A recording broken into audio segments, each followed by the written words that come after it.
Et l'émission en beauté, comme nous l'avons fait à chaque fois, nous démarrer avec la rubrique Ça fait le buzz.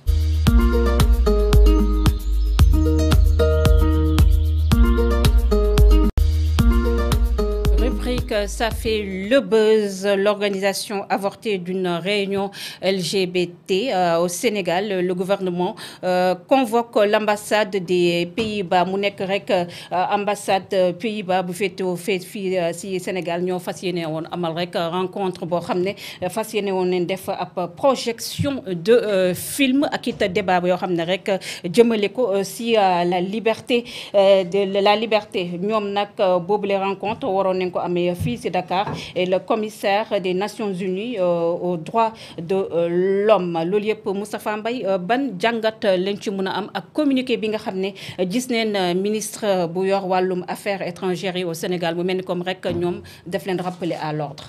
waaw mu doon loo xam ne ñëpp ñu ngi leen ko doon xaar parce que c'est une question boo xam ne Sénégal du ko jéggale Sénégal daf ko tranché dalee ko si njiitu réew yi nga xam ne mës nañ fee nekk ñoom ñëpp bu ñu mësaan wax dañ naan mbir yi góor jigéen moom nuñ ko gën a tengalee la ñuy wax waaye du loo xam ne dañ leen di may ñu am fi seen yaataa yumbe ba ci dalal ay rencontre ay projection film yoo xamante ne dañuy waxtaanee ñoom seen biir naka la ñuy def ba gën a am benn taxawaay bi ci réew mi wala naka la ñuy def ba wéyal seen ay stratégie heureusement mu am vigilance su yenn sénégalais ku ci mel ni Guy Marius Sagna dénoncé na ko bind ko ci page Facebook am mu ne saisir naa autorité wax leen ne am na ndaje bu fi am te loolu dañu koy yëgal ñu jotee leen ko autorité aussi tamit ñu nekk autorité réactive fa saasa se lañ jéem a defee effectivement xam ne ndaje bi day am ñu daal def communiqué boo xamante ne amul benn demi mesure dañoo wax carrément ne li am ba noppi fexe nu ñu jokkalante ak ambassadeur pour wax na ko yu ni mel bëgguñu ko si réew mi te waru fi am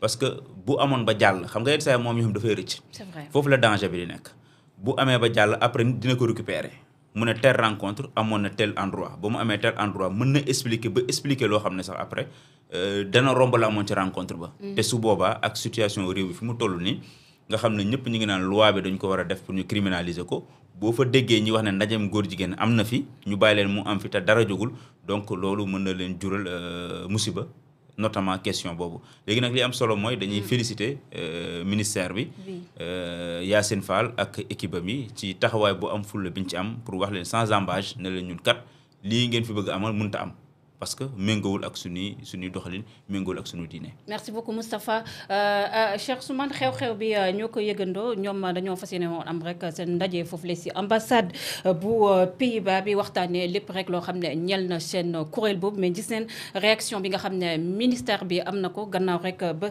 le député Guy Marius Sagna alerté mu indiwaat li nga xam ne moo nekk problématique criminalisation de l'homosexuel fii au Sénégal gis neen sax ànd sàmm jikko yi di artuwaat le nouveau régime. waaw damay féliciter le gouvernement. à travers ses services ñi nga xam ne ñooy jëflanteeg ambassade yi nekk ci réew mi mooy ministère des affaires étrangères lii maanaam ku assumer souveraineté am la.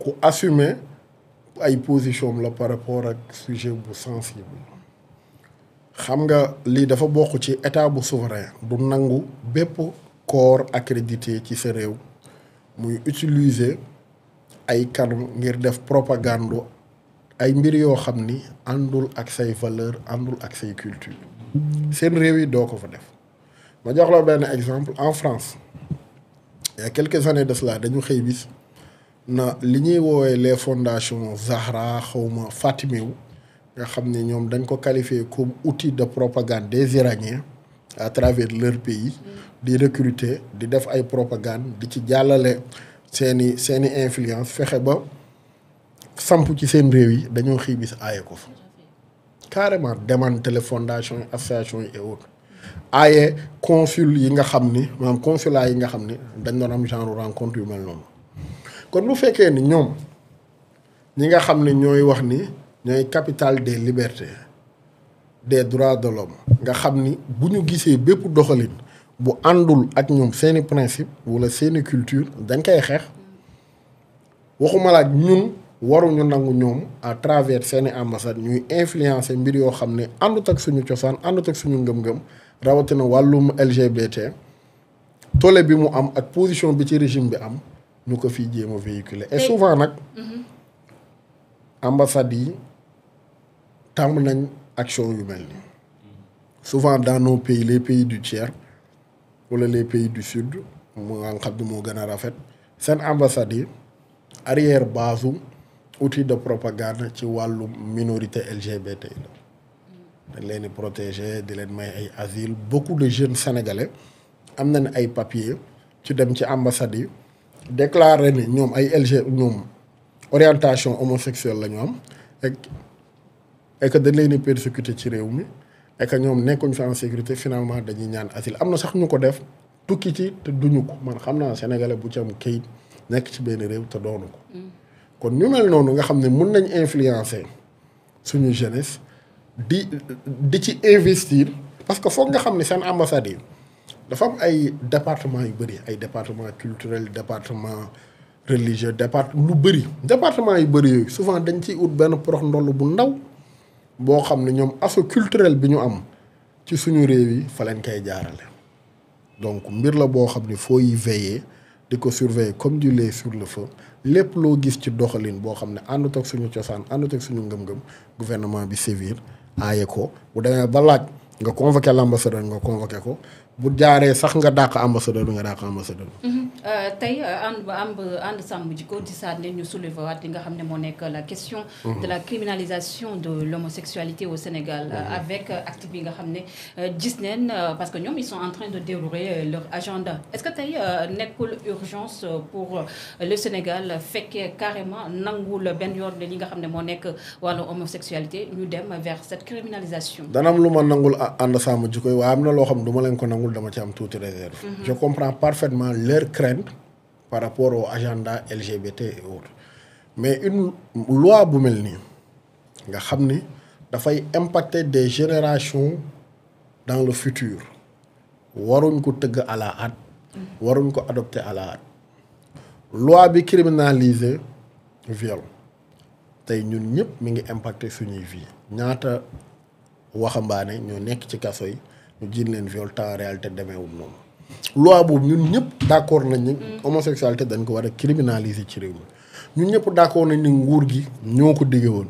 te man dama gëm ni sincèrement que ñi nekk à la tête de ce pays du nangu mukk réew mi ñu di fi daganal ñooñu wala ñu di ko fi bañ a wala kàddu boobu ñu joxe woon ñu di ci retiré donc gëm naa ni loi bi danañ ko adopté buñ koy adopté nañ ko defee de façon très posée ay boromi xam-xam tëgg ko bépp porox ndoll bu ci mën a yàq dundi jàmbur ñu jéem ko fàtt tëgg loi yomb na njàpp ak a yomb am na ñoo xam ni en un temps mun nañ la tëggal ay loi léegi mais après impact bi retombé yi lan la loolu ku nekk ci ñun war na ko bàyyi xel. Merci beaucoup cher Ousmane.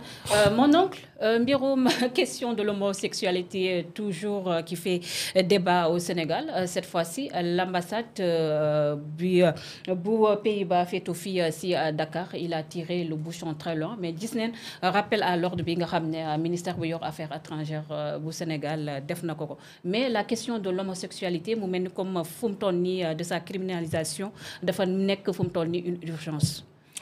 waaw man damay sant yàlla déjà parce que point bi laa naroon def sama top de l'émission parce que xaw ma woon sax ni dañ koy aborder et quand je l'ai vu parmi les points à aborder ça m'a davantage fait plaisir parce que lu tax may sant yàlla mooy nguur gi tergiversé wul te dafa jël une position officielle parce que man communiqué bi mu ko liiree sax je n'ai vu ni cachet ni signature et je me suis posé des questions mais nekkte c'était authentique et ça vient du ministère des Affaires étrangères et de l'intégration africaine. Oui.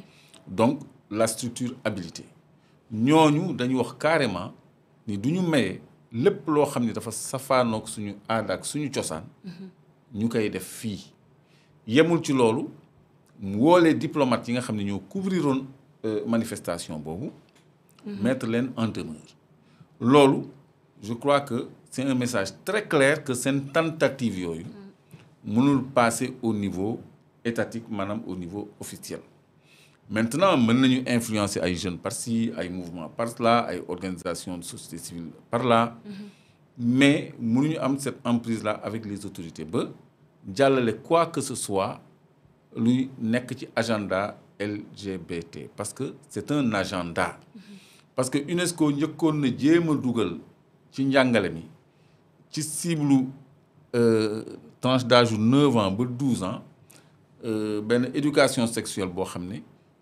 ñun par rapport à nos valeurs yàq xale la parce que di ko jàngal nu ñuy séyee entre 9 ans et 12 ans xale def naa âge boobu am na leneen lu ñu ko war a jàngal lu dul sëy. C'est vrai. ay gadget yi ñu doon tasaare fii sous forme de jouet toujours pour xale yi maanaam les cibles fragiles les cibles vulnérables laa bëgg wax c'est le mot exact. ci ñooñu la ñuy commencer. léegi nag au plus haut sommet c'est pas une nouveauté Barack Obama président de la République États-Unis ñëw na fii ci Macky Sall di ko wax yu mel noonu.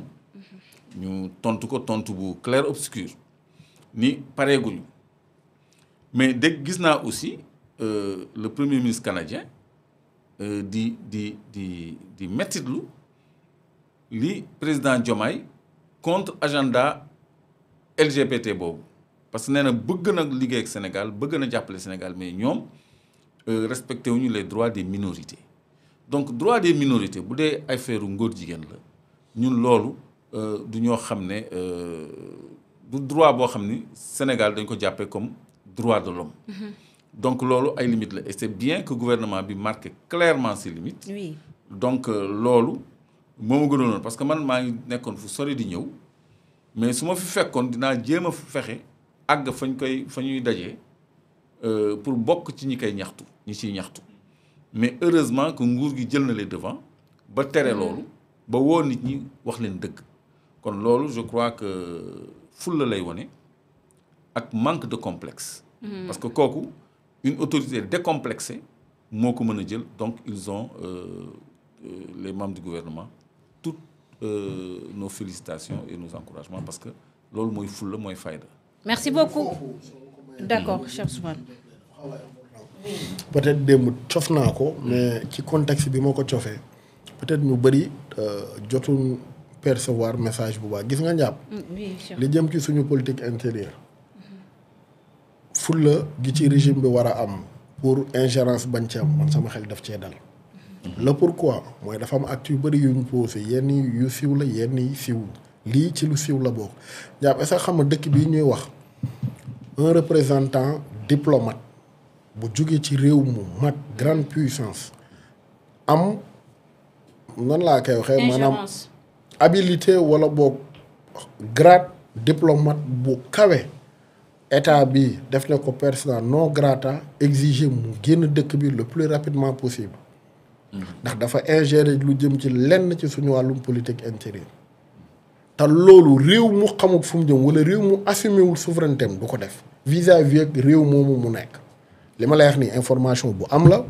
le régime n'a pas souhaité communiquer ci jugé wuñ ko nécessaire ñoom it duñ ci wax parce que seen gàcce la mais li ma lay wax nii lu am la te ku ko approfondir di nga ko xam tur bi xam gratam xam léppam réew mu mel noonu nag bu amee taxawaay yu mel nii man sincèrement dafay dalal sama xel ci côté bi moo tax ci wàllum souveraineté sincèrement awma ci doute par rapport ak vision bi nga xam ne ñoom moom lañ décliné dinañ ko adopté waawudde. Merci beaucoup, cher Ousmane, pour éclairage. Nous continuons la bataille sur nos discussions, mais cette fois-ci, nous avons aussi débat autour du mandat du député pour le Premier ministre Ousmane Sonko. Nous avons bataille sur point yi nga xamné ñu ko waxtané au Sénégal gannaaw rek le Premier ministre Ousmane Sonko défé boobule sortem gis neen ñi nga xamné ñoo nek juriste ñi nga xamné les constitutionnalistes ñi nga xamné seen xam-xam màcc na si boobule mbir ñu si am gis-gis bu wute ndaxte rek si fàttaliku le premier ministre Ousmane Sonko gannaaw rek ba ñu installé li nga xam ne moo nekk à l'Assemblée nationale demoon na nee na selon si ay cadeau du premier ministre ba tey présenté en nombre de novembre 2024 li nga xam ne moo nekk lettre démission de sa démission mais mu indi aussi ay polémique par rapport ak démission premier ministre boobu mon oncle, parce que l'article 54 de la Constitution de janvier 2001, le mot dafa stipuler clairement que la qualité de membre du gouvernement est incompatible avec un mandat parlementaire et toute activité professionnelle publique ou privée rémunérée. Le règlement intérieur de l'Assemblée nationale de 2021, à son article 109, réaffirme cette incompatibilité Clédor. Donc lan moo suscité li nga xam ne moo nekk polémique bi ndax Ousmane Sonko war na mën a dellu Assemblée nationale ou pas, si toutefois le cas de figure boobu dafa posé wu. D'abord, même à l'endroit de la régie, me signaler qu'il y a erreur sur la date. On n'est pas le 5 juillet aujourd'hui parce qu'il y a un internaute qui a signalé qu'il s'est trompé parce que dafa jàppoon ni émission bi le 5 juillet bi moo ko nax quoi. Ok. Et il est en retard. Donc, on a écrit le 5 juillet. Aujourd'hui, je crois, on est le 12. Hein. Moustapha, tu peux rectifier, merci s'il de vous plaît. rectifier. Merci. Maintenant, pour le mandat du député de Ousmane Sonko, il a déclaré avoir suspendu son mandat. Il n'a pas démissionné. Je ne savais pas qu'on pouvait suspendre un mandat de député. Maintenant, effectivement, tu ne peux pas être et dans l'exécutif et dans le législatif. C'est un choix à faire. Ce n'est pas compatible. Nous sommes ministre. Bon, puis nek député.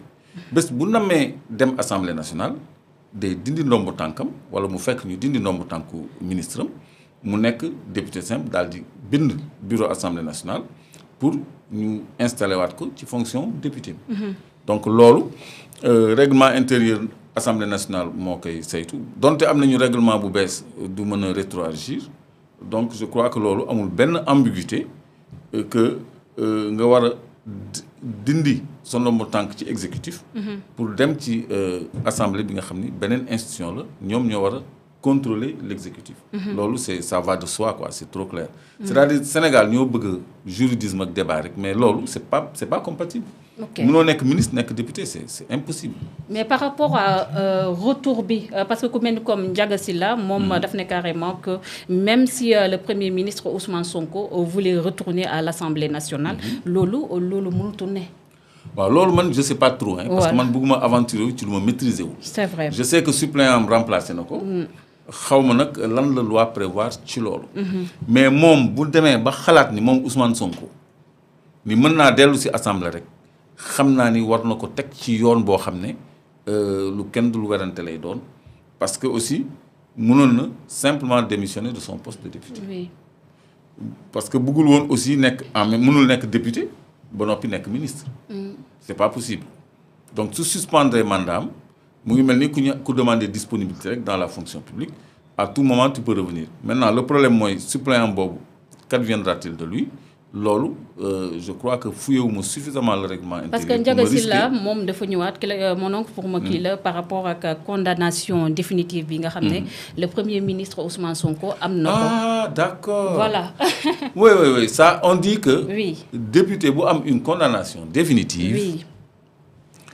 Il perd son mandat de député si et seulement si le ministre de la Justice en fait la demande expresse. Jurisprudence, Barth ba muy and ak ñom Macky Sall, Aïssata Tall Sall alors ministre de la Justice n'a jamais acté la déchéance de Barth de son mandat de député parce que c'était son allié. Mais il a fallu que le nouveau ministre saisisse l'Assemblée rek ñu exécuter. Donc Barth à un moment donné sax doon na def clin d'œil à cette Tall Sall parce qu'il aurait suffi que mu déposer lettre. Donc c'est à la discrétion du gouvernement Sonko. Pour que le ministre bi déposer Assemblée nationale lettre buy déchoir Sonko de son mandat day dépendre du gouvernement moom. Mais fàttali rek ni Sonko dinaa ci ñëwaat. Oui. C'est un premier ministre assez spécial. Qui a désigné un président qui a été élu président de la République, un candidat plutôt qui a été élu président de la République. Mon mu jité liste dem am majorité 130 députés à l'Assemblée nationale. Il a rappelé que tous les maires la plupart mom mo tax ñu am dombo tanku maire. Donc c'est un faiseur de roi. Kooku je vois aucun ministre buy bind assemblée pour mu déchoir de son mandat de député bu fekké ni dafa bëgg libérer de ses charges au sein de l'exécutif pour retrouver sa station parlementaire. Parce que le pouvoir est entre ses mains, en fait. Loolu, il n'y a aucune raison de s'en inquiéter parce qu'aucun ministre ne va déposer cette lettre à l'encontre. Comme Aïssata Tall ne l'avait pas fait du temps de Barth. Donc, cet argument de Ndiaga Sylla est subordonné à la lettre du ministre de la Justice. Beaucoup bindul tek ko ci table assemblée mandat bi du dañ. Merci. Il a juste qu'à faire le mort et puis c'est tout. Ça, c'est pas un problème. Merci mon Il y a un autre débat même sur l'éligibilité de Ousmane Sonko par rapport toujours à cette condamnation de victime. Mais il y a un problème. Non. Merci, mon oncle, pour ces éclairages.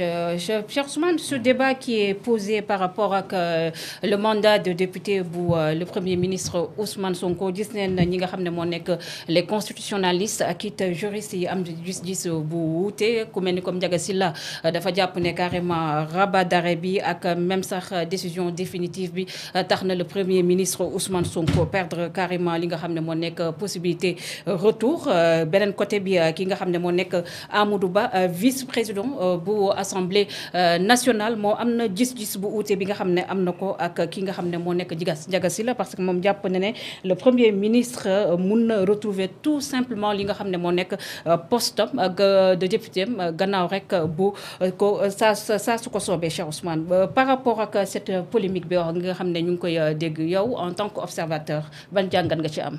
ci man débat bu amul bopp amul génn la. li tax ma ne débat bu amul bopp amul génn la débat bi ñi koy entretenir c'est les apprentis sorciers. Essayer de semer des doutes ci boppu ñi ànd ak Sonko. Essayer am benn trac buñ leen di imposer comme ñun xaw a nekk ci ay trac xaw a nekk ci stress. Déjà Ousmane Sonko dafa envisager wul quitter poste premier ministre bi déjà. loolu mooy numéro 1. numéro 2 boo ñëwee ci débat bi li ko teggi lu simple la li may Sonko mu voté lors des élections présidentielles de 2024. Oui. mooy ko mu voté lors des législatives moo ko may mu mun a assumer mandat de député. loi d'amnistie bi dafa effacer lépp et d'ailleurs bi mu defee rabat d'arrêt bi loolu la jot comme réponse.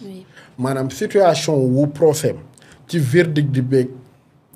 nu mu tudd condamnation yi ci am amul changement bu ci mun a am par rapport ak nu mu tudd lii di loi d'amnistie bi maintenant ñi bëgg entretenir débat boobu mooy ñi nga xam ni actuellement ñi ngi toog ci sijaada yor kurus naan yàlla nañu féewuloo yàlla nañu féewuloo yàlla nañu féewuloo. finalement est-ce que nekkul ñoom dañoo langaamu rek si propos yi nga xam ne le premier ministre Ousmane Sonko. wax na ko keroog ba naan si toutefois. xam nga c'est des apprentis sorciers. mu jugee fa moom day delluwaat assemblée. waaw parce que ñoom jàpp nañ ni daf fay jugee. ñoom fi mu toll jàpp nañ ni yëf yi yàqu na yëf yi jeex na. dana jugee primature assemblée la jëm ñu daw ko na ko du fii. yaa ngi comprendre maanaam ñoom bëgguñu Ousmane nekk ci jàmm fenn. ñu ne bu jógee primature assemblée la jëm. bu fa ñëwee dañ koy def président assemblée. nañ daw ko nu ko du fi dugg. maanaam c'est des apprentis sorciers. des gens yoo xam ni ils essayent de chercher le mal un peu partout. ñoom partout rek ils voient le mal. ñooy jéem a daw code loolu mais c'est un faux débat qui n'a même pas sa place dans l'espace public. Sonko mën na dellu assemblée comme si Sonko dafay pare dellu assemblée. Monsieur Moustapha, un mot par rapport à ce débat. waaw débat boobu dafa am lu ko leeral mooy amnistie bi xam nga amnistie bi ñu ko defee ni ñu ko bindee ci article bu njëkk bi dañ ne lépp loo xamante ne politique la waaye lépp loo xam ne dañ ko def mi infraction bu am rapport ak politique jaarale ko ci jumtukaayu xarala yi mooy technique de communication yi ñu mën a dugal boobu li nga xam ne moom la ñuy toppee Ousmane Sonko mi diffamation qui est une infraction politique kon loolu amnistie bi daf ko dugal ba mu jeex léegi nag ñi doon poser question lan moo waral donc après njëriñu rabat d'arrêt bi ak yu ni mel même à supposer bu fekkante ne dañ ne rabat d'arrêt bi amul njëriñ parce que débat rabat d'arrêt dañ doon wax tamit suspensif wala n'est pas suspensif ñu gis ne waaw ce n'est plus suspensif parce que gis nañ ko ci Khalifa Sall gis nañ ko ci bii tamit non ci Khalifa Sall c'était suspensif gars yi ñoo jalgati woon foofu voilà dañoo tooñ Khalifa Sall foofu ok léegi ñu xam nañ ne kon c'est pas suspensif donc rabat d'arrêt suspensiful mbir mi dafay amul lu muy changer ci mbir mi léegi bu fekkente ne yow da nga ñëw amnistie jaar fa effacer ko léegi ban intérêt lañ amaat pour taxaw di wax ne du bokk ci élection wala du mën a dem assemblée nationale wala nangam ak nangam wala yooyu pour man amul benn sens parce que bi amnistie bi duggee moo ko may mu dem voté ji amnistie boobu moo ko may mu nekk tête de liste moo ko may mu bokk mu nekk député fële ci assemblée nationale. kon loolu dafa effacé lépp léegi ban solo la am ñu jël débat bi di ko teg ne mënoo nekk député assemblée nationale war a dugg assemblée nationale il faut que ñu xam dara su fekkente ne moom moo nekkoon député mu suspendre mandat am débat bi ñu ko posé li ñu wax yëpp dañ ne bu fekkonte ne mandat wu député bi poste ministre bi daf koo fekk c'est après comme nga nekk mandat comme par exemple tey ji Amadou Ba. bu ñu ko bëggoon jël def ko ministre de la justice. dañ naan kooku waaw suppléant mooy ñëw moom mu dem nekk mën na ne dama suspendre. mais dañ ne Ousmane Sonko yow dañ la def ministre laataa ngay nekk député. donc foofu mënoo suspendre am na ñu. selon juriste yi am na ñu wax loolu je sais pas am na ñu bëri noonu la ñu koy expliquer ñoom seen matière la parce que ku nekk ak ni ngay interpréter am ñu ne déet fekk suspendre nga rek mën nga am sañ-sañ saa boo neexee nga dem wuy ji donc c'est un débat qui est là. mais li tax ma ne débat bi amul njëriñ mooy amnistie dafa ñëw jaar ci kawam. léegi bu fa amnistie jaaree tey jii te amnistie bi dañ ne l'amnistie ne préjudicie pas aux droits des tiers. maanaam ku nekk sa àq ak say yelleef ak li ñu lay laaj yooyu maanaam en matière civile ndàmpaay yeeg yooyu noonu amnistie mënu ko effacer. côté boobu pour man foofu rek lañ mën a xool lu jëm ci li ñuy toppee Ousmane Sonko yu ni mel mais bu loolu weesoo lu jëm ci wàllum condamnation gi yëpp amatuñ sañ-sañ sax toog fi naan day bokk wala du bokk wala mënul dem assemblée nationale. merci beaucoup Moustapha. Oui, ma renchérir même bu dul woon loi d'amnistie bi. Ousmane Sonko am condamnation définitive. mais Macky Sall moo dugal L57 changé L57 plutôt ci code électoral bi. tout Sénégalais électeur au lieu de tout Sénégalais électeur pour faire acte de candidature. loolu la ñuy dindi rek kan moo am majorité assemblée nationale. loolu bu ñu ko dindee 29 ak 30 du def effet. parce que tout Sénégalais électeur la ñu wax loolu électeur bi la ñuy dindi et tout Sénégalais pourra faire acte de candidature. statu quo ante donc même bu fekkul woon loi d'amnistie bi sax ñii ils ont quand même le pouvoir législatif. et le code électoral là dañ ci am problème ci article 57. L39. L29 L30 L31 yooyu yëpp dañ ci am ay problème ak L49 bi nga xam ni mooy joxe accès au fichier donc loolu je crois que un jour nañ ko teg ci table bi je pensais que ci seen dialogue politique bi doon nañu aboutir ci conclusion yooyu mais ça on l'attend toujours hein c'est un problème. Merci beaucoup.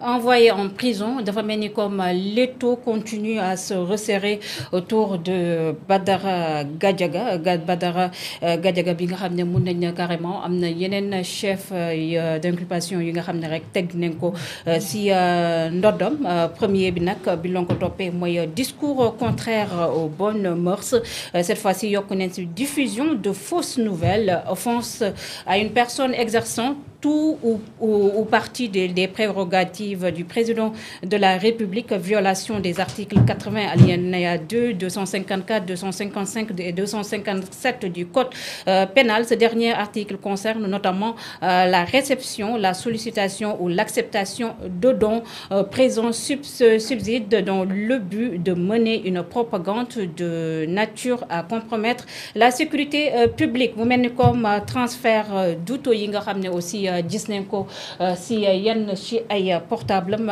tax na ne fu mu toll ni mbirum Badara Gadiaga Cheikh Ousmane Touré dafa mel ni comme révélé wut secret yëpp.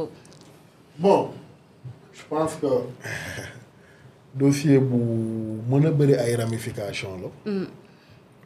dafa am infraction yu ñu visé woon ñu dem ba ci biir gis nga ramification yi moom. ñu ngi visé ay financement yoo xam ne. ñi nekk ci ginnaaw benn but lañ ci chercher mooy déstabiliser le pays. du dëgg xaw ma am na xaw ma amul moom bosam. loolu enquête yi danañ ko leeral. mais man li ma xam te mu wér te wóor ma mooy nguur gi am nañ ay information yu leer nañ. yoo xam ne dafay attester ni am na des gens tapis dans l'ombre yuy génne xaalis di ko jox ay nit. pour ñuy am taxawaay yu ñuy am. loolu noonu jiiñ aussi Pastef ba ñu nekkee dans l'opposition. man waxuma la jiiñ nag. oui man waxuma la jiiñ xam nga Pastef dañoo jàpp ay nit wax ba ci mais man li ma lay wax ni preuve laa gis man. du lu ma nit nettali du lu ma nit dee. discussion entre un animateur de plateau très suivi. par rapport à un chroniqueur et un homme politique d'envergure. je pense que ñëwoon naa ci démb je pense que ñëwoon naa ci fii tamit mën naa ci ñëwaat. lan la leen wax. daf ko ne diw. par exemple man may waxee man la njàpp. waxal joxal exemple. Moustapha Mbaye est en train d'abattre un excellent travail. Oui. Ça serait bien yow njàpp nga apporter ko benn soutien financier nga ne ma ah bon ça fait un bon bout de temps que suivre au plateau yi mais dig ma revenir par rapport ak soutien boobu. mais loolu kay dafay mel nit bu lay wax lu neex rek. non njàpp bul interpréter yow baal ma wax rek. yow bul interpréter sénégalais yi danañ interpréter après. lii moom kenn waxuma. man nit a ma wan te ki ma wan nee naa la mi ngi ci gouvernement bi du ma taay di ko répéter. preuve. kon ñoom xam na ni lii c'était bien orchestré am na luñ ci jublu liñ ci jublu nag wax naa la ko. ils veulent faire tomber le régime de Diomaye. Mais pour accéder à Diomaye il faut que nga éclater verrou bu ñuy wax Ousmane Sonko. Parce que Diomaye sa plus grande force politique s'appelle le premier ministre Ousmane Sonko. Tant que Sonko mi ngi fi fort Diomaye est protégé et immunisé. Okay. Maintenant si Sonko est faible Diomaye est exposé. Donc pour accéder à Diomaye on élimine Sonko d'abord. Mais bul foog ni dañoo bëgg a Diomaye lañ gën a bañ sax mais pour jot ci Diomaye raccourci bi Sonko la ñu ne nañ ko éliminer ba pare buñ ko éliminer kële moom benn bouchée lañ koy def muy Diomaye donc benn but spécialement cherché la faire tomber le pouvoir de Diomaye mais pour faire tomber le pouvoir de Diomaye il faut nga éliminer garde-fou bi. Et ces avocats et ces souteneurs qui disent que Badara Gadiaga c'est une voix discordante qui dérange loolu moo tax fu mu toll nii c'est la personne à éliminer. ci lan la dérange bu fekkee un débat en matière d'argument buñ ko tegee débat d'argument rek du nit koo xam ni bugguma taxaw trop sur sa personne mais man dama gëm ni ces avocats ils font leur boulot mooy le rôle de tous les avocats défendre leurs clients essayer de changer situation wu seen client essayer ba jéem a jël def dossier bi def ko dossier politique. yi ci xew yu bëri nguur gi xam na ko à la veille. Est-ce que mën nañ ci génne politique Cheikh Ousmane dans ce dossier. politique la sur ce dossier Badara Gadiaga. moom moo dugg ci politique ko jàpp moom moo politique ba jàppalu boppam daf daan def ay chroniques yu équidistant. bu dee yaa ngi fàttaliku. bi Pastef nekkee dans l'opposition mais toujours da koy noyyi ci bain bi. ñu dem ba ci biir mu changer de posture. léegi na nit ñi calculer ban période. da commencé changer posture ak lan moo xew ci période boobu. ak li xew lan la lié ci ay nit yu ko proche à partir de ce moment di nga am les pièces du puzzle loo ci mënti dégg il a été très imprudent. bi mu demee man ñu bëri xamoon nañu mujjëm lii lay doon parce que nag loo ci mënti dégg état kenn du ko song ni nga ko songee. ni mu ko songee. état boo ko songee ni mu ko songee. état won la mooy kan te état ñu bëri ci gars yi xam ba ca la yor ay mbir yu bëri bàyyi leen ci biir xam nga dañ ko convoqué ci lële mu ñëw ñu génneel ko leneen. donc loolu war na leen pousser ñoom ñu poser wu des questions ndax li ñu nekk lépp état bi xam na ko la xam et le premier ministre ñëw na ci bien organisé bien structuré ci réew mi ak ci bitim réew te effectivement loolu dëgg la. tout à fait. donc bu dossier bii demee yeneen ramification dana am yeneen mbir dana feeñ. mën na dem ba toucher sax. Voilà. Ces chefs d'inculpation Moustapha assez graves qui pèsent sur le chroniqueur Badara Gadiaga mu mel ni comme finalement dossier am narata yomb. waaw narta yomb man bi ma déggee ñu dugal ci diffusion de fausses nouvelles. après ñu ne bi ñuy xoolaat ba xool. gis nañ ne am na montant boo xam ne jot na ko ci xaalis. loolu la ñuy nekk di lëkk mbët fi ñu toll nii. nu mu demee bañ jot ci xaalis bi dafa am lu Cheikh Ousmane expliqué léegi nii. mooy financement yoo xamante ne am nañu koy jot ci loo xam ne dañ leen koy yónnee pour jox leen doole ak yu ni mel ak yooyu. boo amee seetlu tuuti. maa ngi naan Cheikh Ousmane loolu la ñu accusé aussi ñooñu bàyyi Pastef fi. waaw muy mel ni comme c'est du déjà vu.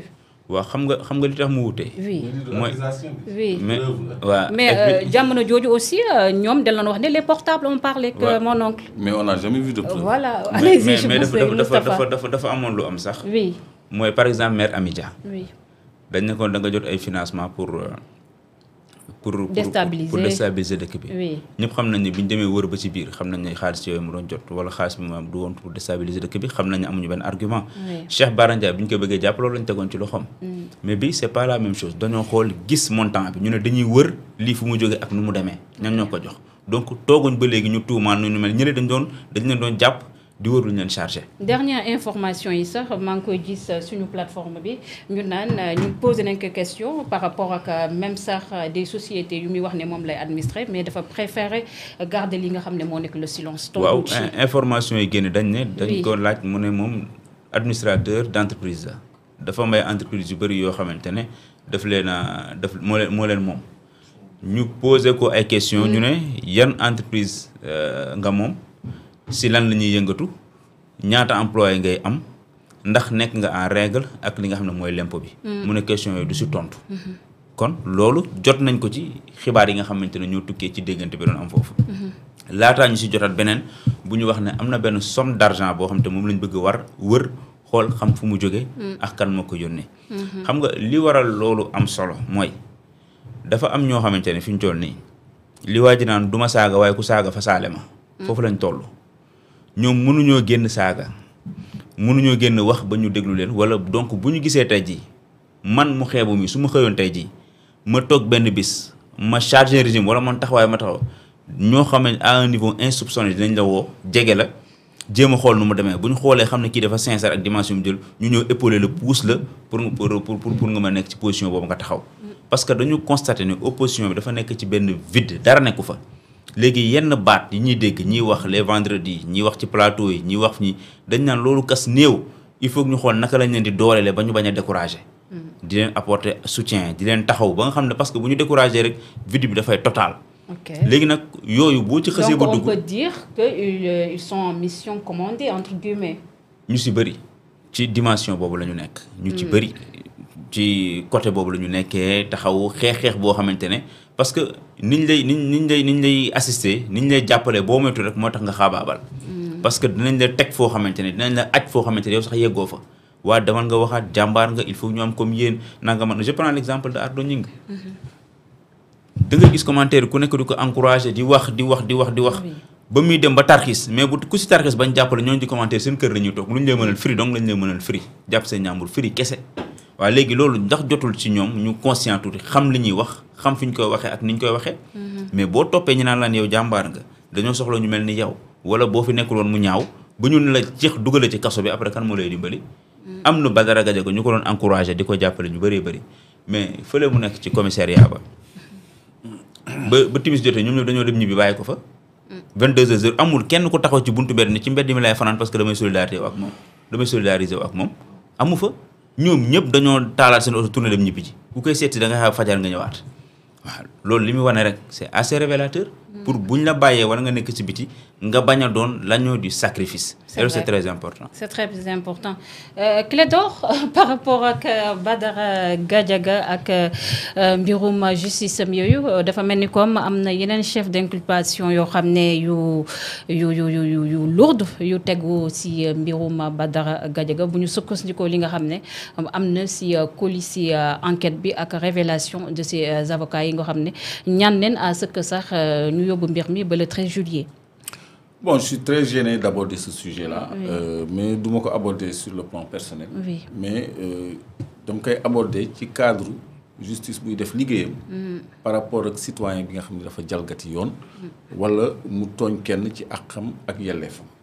Parce que ci li mu wax yëpp nit ñi li ñuy retenir li gën a problématique c'est pas ça man li ci gën a problématique li ma retenir man mooy juge bi nee na xale bu jigéen bi waa ji dafa dugal xale bu jigéen bi ci néeg di ko yëkkataan loolu je crois que ça a échappé à tout le monde loolu juge bi wax ko c'est une affirmation gratuite maintenant bu fekkee ni dañ ci gis ay mbirum xaalis yu ñu transféré damay wax rek ni Moustapha bu ñu mënee tegal photo à Paris Barthélémy Diaz Bougane Gueye Dany ak Badara Gadiaga ñu toog c'est des amis d'enfance aussi que waaw c'est des amis d'enfance oui.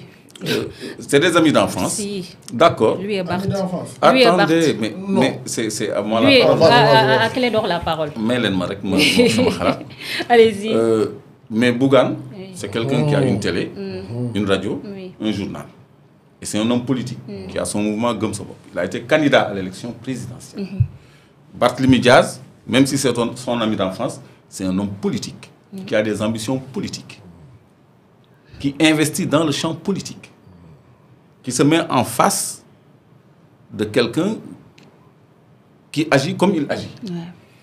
Légui, quand on parle d'argent, moi je me remémore cette photo-là. Ça veut dire que c'est ak ay kangam politique yo xamni Bougane il n'est pas pauvre. Barthélémy Diaz il n'est pas pauvre. Ils sont tous plus riches que Gadiaga. Donc lolu c'est à la justice d'éclairer ça. Mais li may wax à travers ce sujet moy si ñu tollu ni tembe nek opposant wala nek kuy tirer sur le régime dafa yomb parce que xaalis bu bari la parce que dañu am opposition boo xam ne ay milliardaires lañu te ñemewuñu portel seen bopp seen combat dañuy mbubboo ay organisation de société civile dañuy mbubboo ay soi-disant chroniqueurs wala journalistes wala ay hommes de communication yoo xam ne ñooy porter seen communication des fois nga gis sur le champ public koo xam ne dafa renier à 100% ses convictions ba mu jaaxal la mais c'est l'argent qui est derrière. léegi nag on a un État qui a le renseignement, qui a les bulletins de renseignement, les services d'investigation ku am possibilité xam ku nekk fa ngay jëlee sa xaalis ak ka la koy yónnee kooku bu focaliser woo ci ñi nga xam ne ñoo nekk ci plateau yi di wax di xataraayu soppeeku ba dootoo leen xamee ni waa kii may dégg nii mooy wax lii loolu je crois que état am na lecture bu gën a claire ñun suñu lecture en tant que citoyen te ñooñu dañ leen di utiliser rek man de kenn mënu ma def loolu man lépp lu may def day fekk ma gëm ko bés bu ma jógoon opposé wu à ce régime là day fekk ma gëm ko mais pas parce que nit dañ ma jox man tey jii su ma bëggoon mais ma am teranga seen xaalis yu bon yooyu mën naa ci am parce que ñoom ku leen attaquer le régime bi kese la ñuy wër kese donc ku mel ni man negam dañuy soxla ay ñoo xam ni seen jàng soriwul sax asama ku mel ni man donc tout le monde est soudoyé et est ciblé. Effectivement. léegi nag loolu c'est malsain c'est pas de la politique parce que dañu am une opposition boo xam ni elle est poltronne du taxaw dëggal boppam du taxaw opposé wu du taxaw jouer son rôle d'opposition alors que constitution bi moo prévoir une opposition ba ñuy sax envisager un statut pour son chef kon ñoom dañu war a assumer seen position d'opposant bañ a utiliser des gens. Moi j'ai mal au cœur quand je vois mon frère Assane Diouf ma xam ki kay jàppale ñu dugal ko ci li mu dugg nii ba noppi fàtte nañ ko. dañ koy fàtte sax. gis nga ñii dugg ñëpp dañ leen di fàtte. do am benn solidarité derrière dañ leen di fàtte.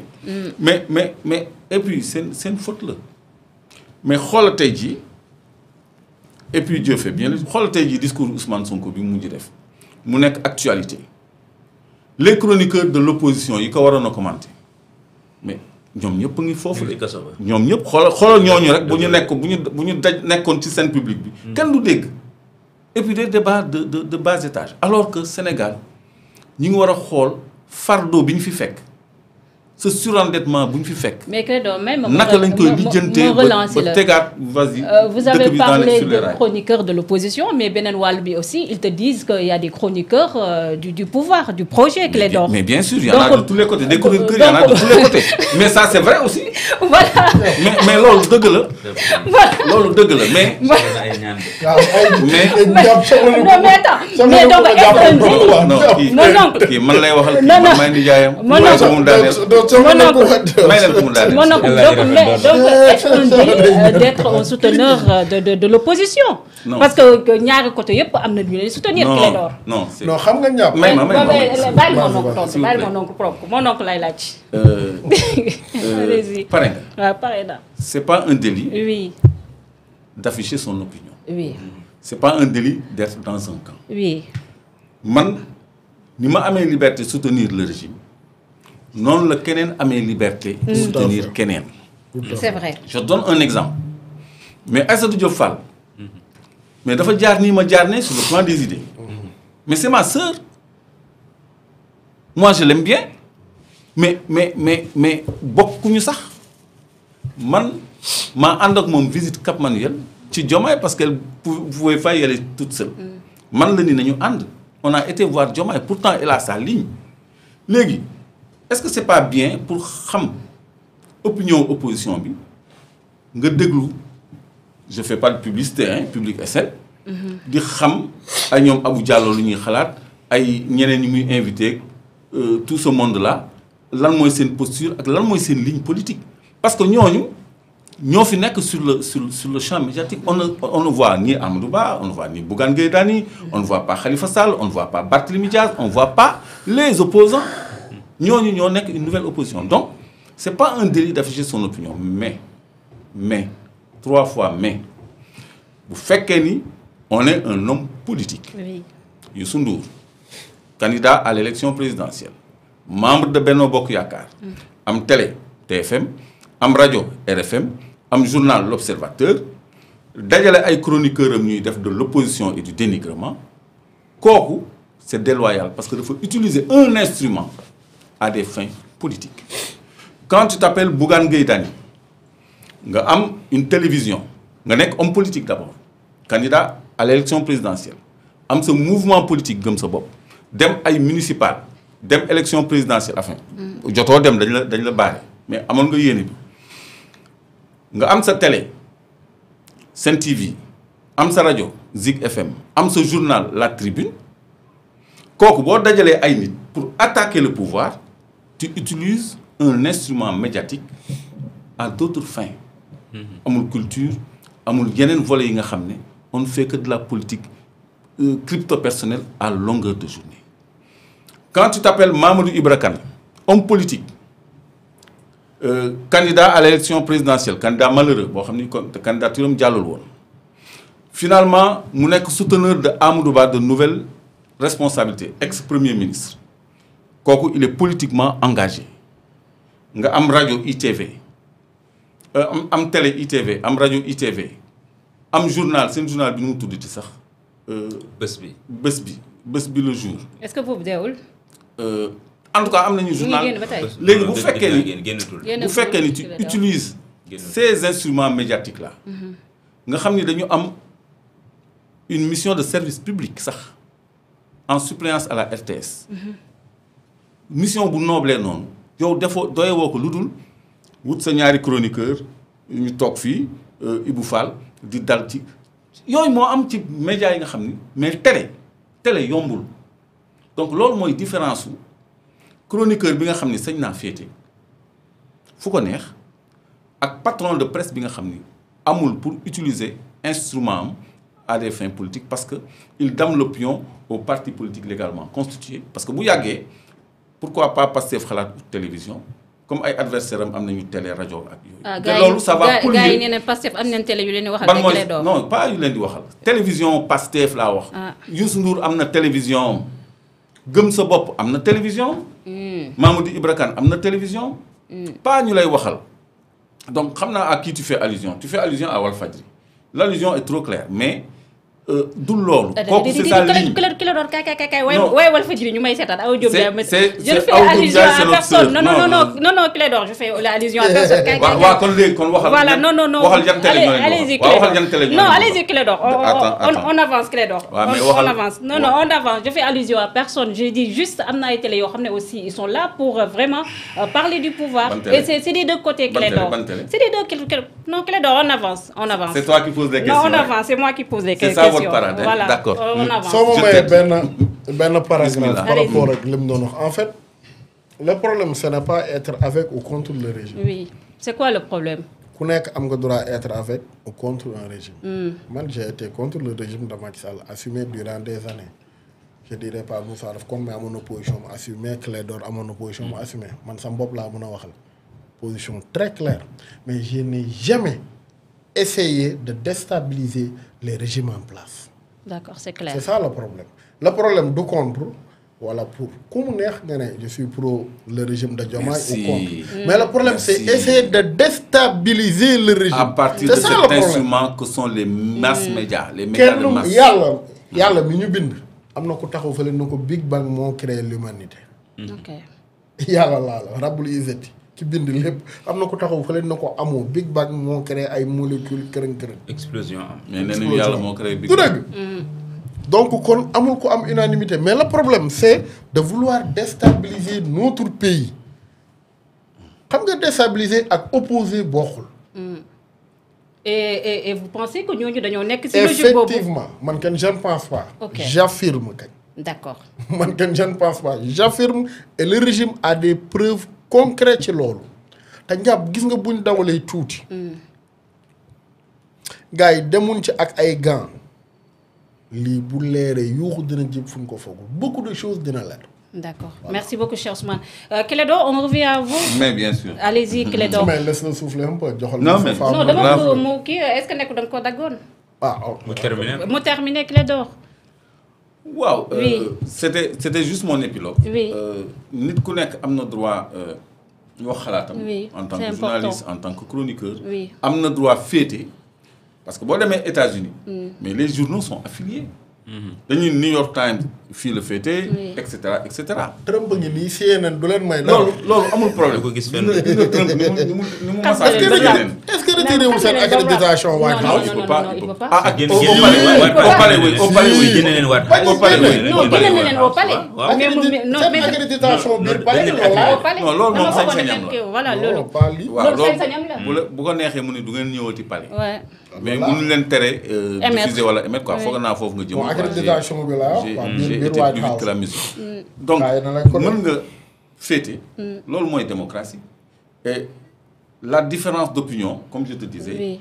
ne devrait pas forcément être une divergence wala source de divergence mais une richesse dans le débat public kii xalaatee nii kii xalaatee na li ku nekk jéem a convaincre sa morom par des arguments mais loolu mooy charme démocratie ak débat intellectuel Oui. ñëpp mënuñu féete benn côté day amorphe du am sens mais utiliser des médias de masse pour déstabiliser un régime Ouais. Ça, c'est wala dangereux. utiliser une association de société civile ou une ONG pour déstabiliser un pouvoir en place alors que yow yaa ngi jot ay financement de Clédor, l'extérieur bul dugg suñu point yi. yaa ma waaw kon ma daaneel donc loolu je Oui. crois que lu warut a jàll la D'accord. parce que c'est pas des instruments pour faire de la politique D'accord. c'est pour juste exprimer son opinion. Je reste avec vous sur le dernier point. Il y a Bu ñu waxee Donald Trump avec cette rencontre bi nga xam ne visite bi nga xam ne accordé na ko au chef d'État ces 5 chefs d'État ban jàngat nga ci am surtout li nga xam ne moo nekk cette rencontre avec notre président le président Bassirou Diomaye Faye yan enjeu la mën a am vraiment pour le Sénégal Clédor. waaw il faut noter que visite boobu mu ngi ñëw après la visite de Ousmane Sonko en Guinée en Sierra Leone Oui. ak discours bi mu def bi mu demee ba ñëw ak li ñu bëgg a def bi ñu ñëwee c'est-à-dire les routes de l'acier et de l'aluminium et après ça mu dem Chine wuti ay partenaires Chine ak États-Unis même bu ñu dul ay adversaires sax ay concurrents farouches lañu ils sont en perpétuelle guerre économique et la guerre de l'acier aussi c'est entre la Chine et les États-Unis donc ñu ngi ci loolu ba léegi kon États-Unis fi mu nekk nii dafay positionné wu en Afrique au-delà du Sénégal parce qu'ils étaient 5 chefs d'État yu gisee ak moom après que mu lijjanti accord minier ak Congo gannaaw bi mu ko juboolee ak Rwanda donc mu woo yeneen dëkk yi nga xam ni sauf le Gabon dañu partagé benn bassin sédimentaire boo xam ne ay xëwala nga fa mu tagg dëkk yooyu ni am nañu ay ressources rares yoo xam ne kenn amu ko te yu bëri yu intéressant donc moom nëbbul ni dajale bi mu leen dajale pour richesse su Afrique yi ñu am moom moo tax te ñoom depuis jaww ji la ñu defoon la carte à 1 milliard c'est-à-dire un répertoire de toutes les richesses d'Afrique benn cadre de la Banque mondiale bu tudd Paulo de Sal moom moo def ce répertoire là donc ñoom fi mu nekk nii xam nañu suñu koom-koom fépp fu mu nekk ak dayoo bi fa am ba mu jaral leen ñuy lijjanti pour positionner wu ci parce que Russie taxaw na mu ngi defar courant Mali. mu ngi fay exploiter lithium. Chine. mu ngi exploiter bauxite Guinée. ñoom ñoo yor société chinoise. moo gagné contrat minier bu Simandou mine de fer Simandou. nga xam ni c'est presque 3 milliards de tonnes de réserve. te ñooñu ñoo war a indi xéwal boobu fii pour transformer ko donc léegi loolu ça laisse les États-Unis à la traîne donc loolu la bëgg a dabe parce que lithium bi tam intéressé na leen parce que on va passer à la transition électrique. Oui. Donc moo tax président Bassirou Diomaye ni tudd baatu lithium ci ressources yi nga xam ne États-Unis convoité nañ ko en plus de notre pétrole et notre gaz donc loolu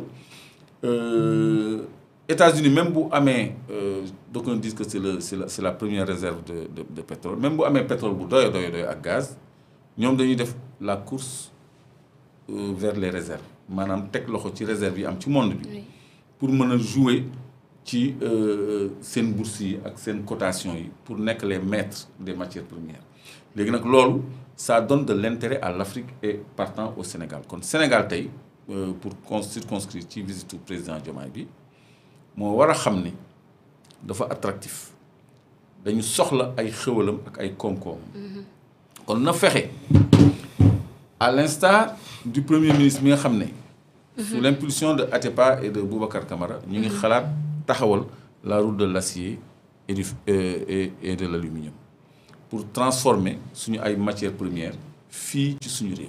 Tout à fait. kon tey jii lithium boobu américains yi bëgg aussi même bu ñu ko bëggee nañu fexe ñoom ñu transformer ko fii ci suñu réew te premier ministre ne woon na secteur privé sénégalais bi nañu waajal seen bopp pare parce que ay investisseurs étrangers ñu ngi ñëw. parce que ñooñu bu ñu ñëwee bëgg suñu ay ressources il faut que ñu boole leen ak ay partenaires sénégalais yoo xam ne dañu am benn wàll. ci actionnariat bi te ñooñu il faut que ñu pare il faut que état bi aussi accompagner leen kon loolu day wane rek ni Sénégal dafa attractif parce que lu jiitu loolu dañu bañaloon ay visa suñu basketteurs yi. téye woon ay financement ay USAID ak yeneen a ngi fàttaliku financement américain yi ñu téye. waaye yow nga ni yow doo financer Sénégal léegi nga dem ba xam ni yow mii da ngaa soxla Sénégal nag moo war a am fulla xam ni moom mi ñu doon këyitloo te FMI sax ñoom la. Banque mondiale ñoom ñoo nekk ci bopp bi yow mi ni woon dagg nga mais tëm bi mu ñëwee loolu la njëkk a def dagg financement yi ni financé tuñu dara. C'est vrai. waaw léegi yow nga woo ñoon ni léegi seen richesse laa bëgg léegi ñun nag nañu fexe ba am li ñu bëgg ci ñoom ba pare balaa ñoom ñu am dara ci ñu te transformer suñu ay matières fii condition bu ñu leen war a. Et ces négociations pourraient être vraiment faciles bu ñu gisee ne aussi il y a cette course ak bi nga xam ne ñu ngi koy def avec la Chine. waaw y a pas que la Chine y a la Russie aussi dedans. Voilà. Y a les Indiens et les Turcs Chine Russie Inde Turquie ñooy xëccoo Afrique fi mu nekk ñuy positionné boo xoolee Sénégal. Mais l'Afrique dans tout ça Clédor. Mais l'Afrique dans tout ça doit se réveiller et je crois que gars yi fi mu nekk nii ñu ngi ci dynamique gu souveraineté. ñu ngi ci dynamique gu jëriñoo suñu ressources transformé ko fii. Parce que les Indiens sont là, les Turcs sont là, les Chinois sont là, les Russes sont un peu plus discrets, mais les Américains sont là. C'est vrai. Donc ñooñu ñooy xëccoo léegi suñu koom-koom mais ñun nag qu'est-ce qu'on doit faire nous de nos richesses de nos richesses est-ce que dañu war a continuer di leb pour alimenter suñu budget wala soxla di financer ay projets ñu naan yéen seen dette ëpp na 70% de seen PIB mënuñu def décaissement donc yooyu te ñooñu koy wax ñu ngi teg bët sa koom-koom ba noppi ni yow duñ la financer dañuy dagg sa financement mais yow yaa war a am fulla ni leen écouter condition yow yaa war a ñun ñoo war a poser condition fi mu nekk nii pour que ñoom ñu am ay contrats miniers te conditions yi war na ci bokk li Abdou Diouf daan xalaat daan ko def mooy l'effacement de la dette waxuma rééchelonnement de mais effacement de la dette da daan am périodiquement te loolu li koy indi ay rapport d'intérêt moo koy indi comme occidentaux yi bëgg suñu ay ressources mu nekk ay ressources critiques fàtte naa baatu Trump boobu dafa ni dañu am ay ressources critiques ressource critique mooy ressource bi nga xam ne matewul monde bi yëpp fii ak 20 ans mu jeex wala fii ak 30 ans mu jeex loolu la ñuy wax ressource critique. fossile. fossile mooy lu sédimentaire. waaw mais lu critique mooy loo xam ne bëri boo xam ne mën na def ay centaines d'années parce que puits pétrole Arabie Saoudite yi avant suñu waajur yi di judd sax ñu ngi produire te ba léegi ñu ngi produire bokkewul ak gisement boo xam ne peut-être fii ak 20 ans mu jeex wala fii ak 30 ans mu jeex donc ñun dañu am aussi ay réserves de ressources critiques te loolu dafa am njëg dafa am prix kon ñun war nañu xam poñ bi ñu am donc cette dette là qui est un frein pour notre développement te compte d'opération bi ñu daan jël benn wàll au titre de la garantie de notre dette yooyu muy ay injustices yoo xam ne dafa am pendant des décennies war nañu toog en toute souveraineté ni léegi on fait le point sur la dette ñu xool ndax dañuy effacer wala dañuy rééchelonner ñu def ko comme ça ñu dem suñu yoon quoi. Merci beaucoup rééchelonner mooy dàq ko ba jëmmi jamono. Merci beaucoup mon oncle pour point visite bi nga xam ne le président Bassirou Diomaye Faye et ses homologues amal nañ ko foofu les si Trump. Moustapha, un point par rapport aussi à cette visite. waaw liñ ci njëkk a gis point yi nga xamante ne ñoo ko bokk. mooy juróomi dëkk lañ yoo xam ne. ñëpp nangu nañ ni du dëkk yi nga xam ne ñoo gën a baax économie ci Afrique. ñëpp nangu nañ ni du dëkk yi nga xamante ne. ñoo gën a yaatu ci wàllum économie. ñëpp nangu nañ ni du dëkk yi nga xamante ne ñoo ëpp population. mais dafa am lu ñu bokk ñoom ñëpp dañu am benn féete wala dañu am benn jàkkaarloo ak géej gi. loolu di loo xamante lu stratégique la jëmee ci position géographique bu dëkk ñoom ñëpp ñoo ko bokk mi Sénégal mi Libéria mi Mauritanie mi Guinée-Bissau mi Gabon. kon. te ñëpp xam nañ ne dañu toll foo xamante ne États-Unis wala Donald Trump nga xam ne njiitum réew ma dafa nekk di xoolaat politique am ak Afrique parce que constaté na ne retard bi nga xamante ne am na ko jëmale ko ak naataangoom bi nga xam ne mooy Chine nga xam ne dañ ko rawee lu bëri fii ci Afrique. Finalement il avait sous-estimé l'Afrique. waaw daf ko sous-estimé woon parce que ba muy njëkk ñëw mandat bu njëkk ba ñaari président la ci mës a dalal. et il s'est trompé. mooy président bu Afrique du Sud ak président bu Nigéria ñooñu la mës a gis. ci ay njiitu ñoom la mës a bon pas gis ñoom la mës a dalal ci ay njiitu réewum Afrique. bii pas ñu ne bëreet mu dalal juróom. te am na sax ñu ne est-ce que du benn stratégie boo xam ne bu ñu demancé ba ci kanam dina am ñeneen ñu mu dalalaat ak ñeneen ñu mu dalalaat. parce que dafa nekk di remplir benn vide. boobu la doon wax bee passé ces pays de am na nu mu leen dànkantale woon. kon nga xam ne am na gis-gis boo xam ne changé na entre Trump 1 ak Trump 2. intérêt rek. non bien sûr. parce que constaté na ne Chine ak Russie. ñi ngi nekk di am avancé bu am solo jëmale ko ci wàllum Afrique. boo jëlee ku mel ni Chine déjà moom mi ngi ci ay infrastructure boo demee ci ay dëkk yu mel ni Libéria Afrique du Centre taxawaay bi nga xamante ne am na ko fa ci ay infrastructure ba ci prêt yi ak c'est-à-dire dafa rawee États-Unis lu bëree bëri. léegi nag moom li muy def mooy jéem a rattrapage lay jéem a def xool naka lay def ba toog ak ñoom échanger ak ñoom xool lan la mën a am. mais tamit mu comprendre ne am na loo xamante ne comme moo ko njëkkee mënu ko cee tegaat mooy moom moo njëkk ñëw dagg lu jëm ci yenn aide yi bokk na ci USAID. moo tax mu ne leen bii pas d'aide la ñuy wax plus de commerce. maanaam ndimbalante nañ ko jël ñu teg ko fële waaye business dañuy def new deal la deal bu yees dañuy sekk ak yéen lan ngeen siy gagné ak ñun lan lañ ciy gagné. et c'est une excellente nouvelle aussi. effectivement c'est ce qui valorise aussi les Africains. mais loolu mooy yoon nouvelle bu baax la. boo xamante ne dañuy xam ne léegi mbir yi changé na. waaye mbir mi na mu amee ak ni mu doon defee am na ci benn côté boo xam ne tamit mënees na cee taxaw tuuti. mu nekk Trump. waaw ni rencontre ba amee parce que pour man. respecté wul ses invités. non am na si ñoo xam ne sax mën naa Trump xamul seen tur. waaw noo mënee comprendre koo xamante ne président Libéria mu wax nga ne ko foo jàngee. sa anglais bi dafa baaxee boo xamante ne ñi ma toogal fi am nañu mënuñu wax anglais bu ñuy toll. un pays boo xamante ne xam nga ne l'anglais moo fay langue officielle. ñëpp xam Libéria digganteem ak États-Unis donc question boobu loolu. mais boo ko tabaxalee Trump est-ce que am na culture. bu question soree noonu parce que ci Covid bi. posé woon na benn question bu insensé ci traitement Covid yi xaw ma ndax yéen a ngi koy fàttali comité mais man je me suis dit mais kii il est sérieux il est pas sérieux. loolu xam nga seen liggéey conseil ñoo koy def. parce que ñu ngi ci biir waxtaan bi sax mi ngi koy tudd xaw ma nan kiiwum conseil Afrique genre yu mel ak yooyu.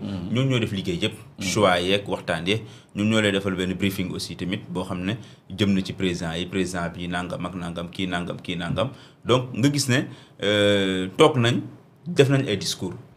mais man dama siy génne ñaari discours yoo xamante ne dama jàpp ne ñooy discours yi nga xam ne ñoo fa gën a tegu. mooy bu discours Oligui Nguema ak bu Bassirou Diomaye Faye. waaw Oligui Nguema kooku dafa wane ne c'est un général moo nekk di wax. kooku dafa wane ne nit la boo xamante ne vraiment da ngay day wax nga sentir xam ne kii amul daraay yalwaan wala amul daraay wax joo xamante ne. amul complexe Trump wala amul complexe Trump. waaw moom dafa ñëw wax ko carrément ñun am nañ électricité su ngeen bëggee comme ni nga mën a ñëwee noonu la ñu ubbee yeneen dëkk yi ñëw. c'est-à-dire toogul nankaan yow kese laa yaakaar ñun 2 millions rek lañ. waaw 2 millions kese lañ. et puis il a été vraiment concis vraiment Oligui moom siggil na Afrique wuuteeg ña ca toppaatoon parce que am na ci koo xam ne moom dafa jël wax ju gudd lool.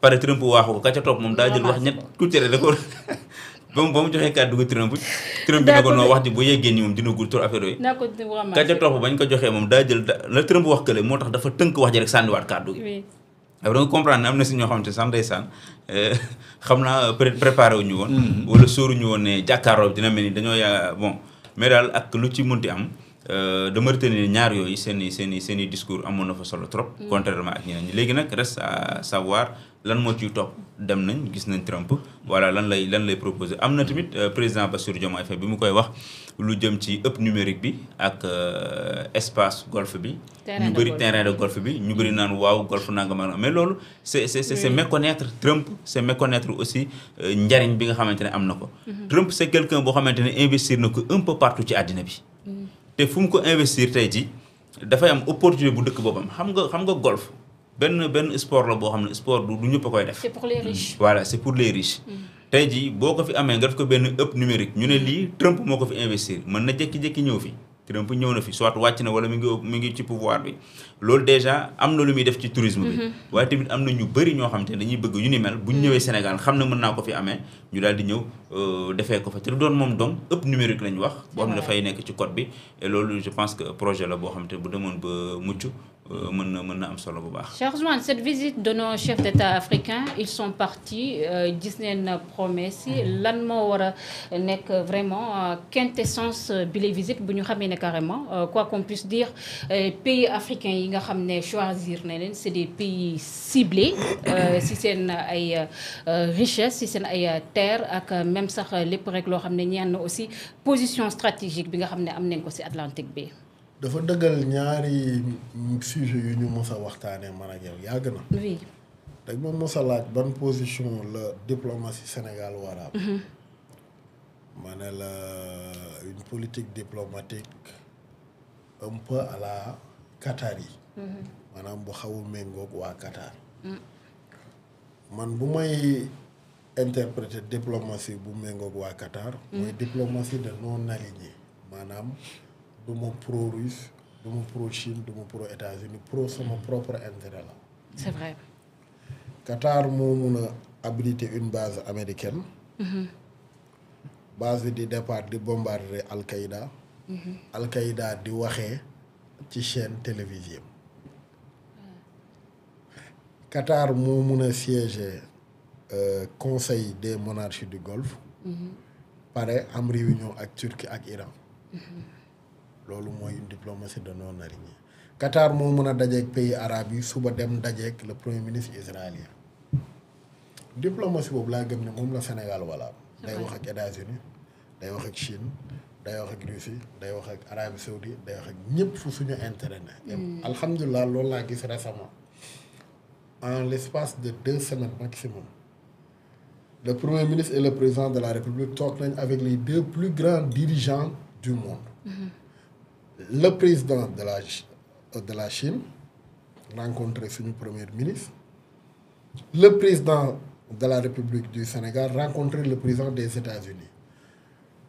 sommet bi ñaari ndaje yi ci temps bu gàtt bi musul am bi Sénégal di état ba tey xam nga loolu musul am. ba noppi mu basé wu sur l'économie et les mines. merci musul am mu basé wu sur l'économie musul am bi Sénégal di indépendant di état ba tey. Des responsables de notre pays rencontré ñaari dirigeants première puissance mondiale yi. ci espace bu gàtt bi musul am.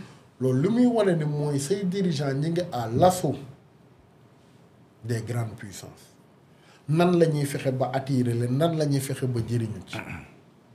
premier ministre dem Chine la mu fa yóbbu la mu fa jot la mu indaale la mu wane ak la mu nëbb. te lam na ba ëpp foofu lim dévoilé. ñaata leen daal. noo bëri na premier ministre moom lim indaale Chine est-ce que mën nañ ko xayma ci xaalis exactement. je ne pense pas impact bi kenn la ñuy jéem a xool fu mu toll. mais ci xaalis nit mënu ko xayma. mais lu stratégique la wax naa ko du lu ñuy wax ci pénc. kon dëkk bi dina neex. bu lépp jaaree yoon. mën na neexal lu bëri. président dem États-Unis Clédor wax na ko États-Unis concurrent wu Chine la. bu metti sax c'est pas anodin ci espace bu gàtt bi jóge nañ Chine xaaral ma dem Amérique am lu ma la yóbbul mais xam nga bii Diomaye di wax Trump na ko ñëwal investir ci terrain de golf mais waxu ko terrain de golf ci côté boobu ñëwal investir ci secteur touristique la ko doon wax secteur hôtelier nga xam ne Trump daf ko xam nga am combien de kilomètres de côte nga am potentiel bu extraordinaire ci domaine boobu mais terrain de golf du ñëw ñu ne ko jëbb ci ab teg lii dafa am infrastructure yu muy àndal. même sur le tourisme ils vont être en compétition avec les Chinois. bu baax yoo xam nga loolu. bu baax moo tax ma ne la dafa am te xam nañ ni Chinois yi ils sont intéressés. parce que non c'est-à-dire c'est extraordinaire ils se sont rendu compte que ñii ku ci nekk yaa ngi espionné sa morom à travers ces services de renseignement. xam nga lan la Chinois yi bëgg a indi Sénégal peut-être ça les intéresse. nga tàllal ko loxo na ko yow ñëwal investir ci secteur boobu. non ils ont été fabuleux sincèrement ils ont été magnifiques. seen ñaari tukki non je note à 100%. léegi nag leneen li ma gën a intéressé man Moussa Mbaye wax na ko casting bi mais dafa am lu mu dëggal bi ñu ngi coow waxu G5 Sahel lan laa la théoriser woon fii sa benn plateau dama ne ñun suñu stratégie suñu zone névralgique c'est l'océan nañ jéem a créer benn force d'intervention rapide fa parce que suñu installation suñu richesse yëpp fa la ne. man li ma la Mauritanie na la yow li ma la Sierra Leone na la Guinée mais ñooñu la président Amérique recevoir kon wan na la potentiel bi nekk ci côte atlantique. d'accord. kon y a urgence sécuriser loolu. les Américains buñ toog ak par exemple buñ nekk Clédor Sène la ñuy toogal wala buñ nekk Ousmane la ñuy toogal danañ fexe ba Clédor jox leen bulletin de renseignement ci man. samay bëgg-bëgg samay atu li ma leen amal njëriñ. la fekk ñu cible des pays yoo xam ne ñoo bokk loolu ñoom ñëpp ouverture ci Atlantique bi xamal ne l'avenir wala potentiel bi mi ngi ci Atlantique bi. sa potentiel nag fu mu ne y a urgence de sécuriser ko. Merci beaucoup, merci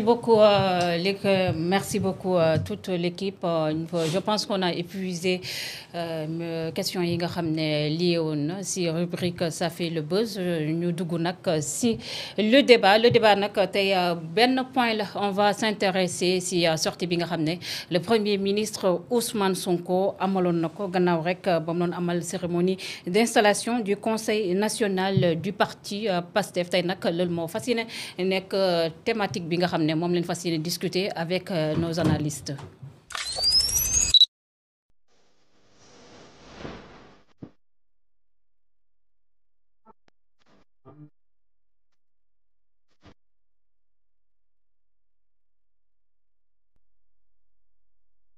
Découvrez Prestige Bois du Sénégal, le summum de la mobilier haut de gamme, 100% fabriqué au Sénégal. Des salons sophistiqués aux cuisines parfaitement équipées, chaque création est conçue sur mesure pour allier élégance, confort et qualité irréprochable.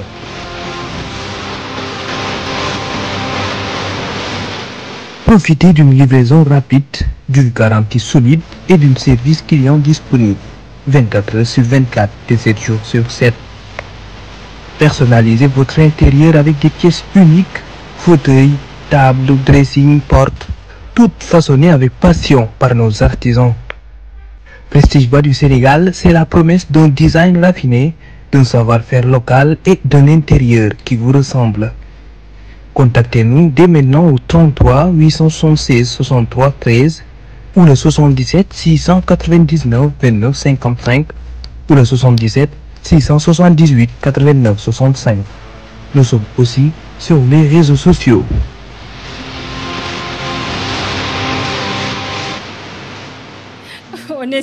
On est sur le plateau. De retour sur le plateau.